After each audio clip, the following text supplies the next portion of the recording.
আসসালামু আলাইকুম ওয়া রাহমাতুল্লাহ। বিসমিল্লাহির রহমানির রহিম।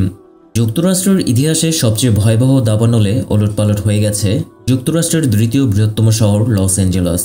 গত সপ্তাহ থেকে যেন শহরটির সহ্যশক্তির পরীক্ষা নিচ্ছে ভয়াবহ দাবানল। এক সপ্তাহের বেশি সময় ধরে চলা এই দাবানলে এখন পর্যন্ত প্রাণ হারিয়েছেন ২৫ জন, পুড়েছে ৪০,০০০ একর জুড়ে ছড়িয়ে থাকা ১২,০০০-এর বেশি বাড়ি। সব হারিয়ে গৃহহীন হয়েছেন অন্তত ৭৪,০০০ মানুষ। এবার মহাদুর্যোগে পড়ে গেছে বিশ্বের এই শক্তিধর দেশটি। তাদের কাছে উন্নত সকল ক্ষমতা থাকলেও প্রকৃতির কাছে লড়াইয়ে এবার হেরে গেছে আমেরিকা। বর্তমান ইতিহাসের সবচেয়ে ভয়ানক আগুনের লেলিহান শিখায় চলছে ক্যালিফোর্নিয়ার লস অ্যাঞ্জেলস। এদিকে জনমতের গভীর বিস্ময় জাগিয়ে একটি মসজিদ অক্ষত অবস্থায় দাঁড়িয়ে আছে তার মধ্যে। কৌতূহলী মানুষ আসছে এই মসজিদটি দেখতে। কেউ কেউ বলছে এটি মহান আল্লাহর অপার রহস্য, কিন্তু আশ্চর্যজনক হলেও এই মসজিদের কোনো ক্ষতি হয়নি। অনেকেই বলছেন এটি আশ্চর্যজনক ঘটনা, কারণ এর আশেপাশে যত সর্বোচ্চ ভবন আছে সবগুলো পুরো ছাই, কিন্তু তার মধ্যেই এই মসজিদ অক্ষত অবস্থায় কিভাবে দাঁড়িয়ে আছে তা নিয়ে চলছে নানা জল্পনা কল্পনা। কেউ কেউ বলছেন আল্লাহর ঘর মসজিদ, আল্লাহই রক্ষা করেছেন।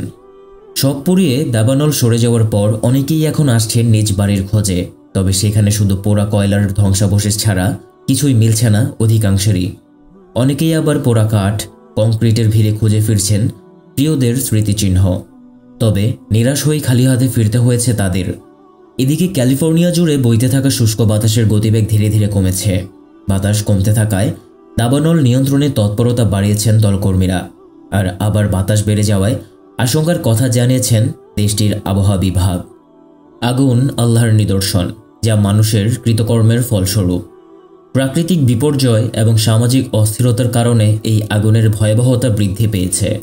পশ্চিমা শক্তিধর দেশগুলো দাবানল নিয়ন্ত্রণে ব্যর্থ হচ্ছে, যা মানবজাতির অপরাধের প্রতিফলন। আল্লাহ তাআলা মুসলিম উম্মাহকে বেশি বেশি নেক আমলের মাধ্যমে সব ধরনের পাপাচার থেকে দূরে থাকার তৌফিক দান করুন, আমিন। এরকম ভিডিও পেতে অবশ্যই চ্যানেলটিকে সাবস্ক্রাইব ও বেল আইকনে প্রেস করে আমাদের সাথেই থাকবেন। আল্লাহ হাফেজ।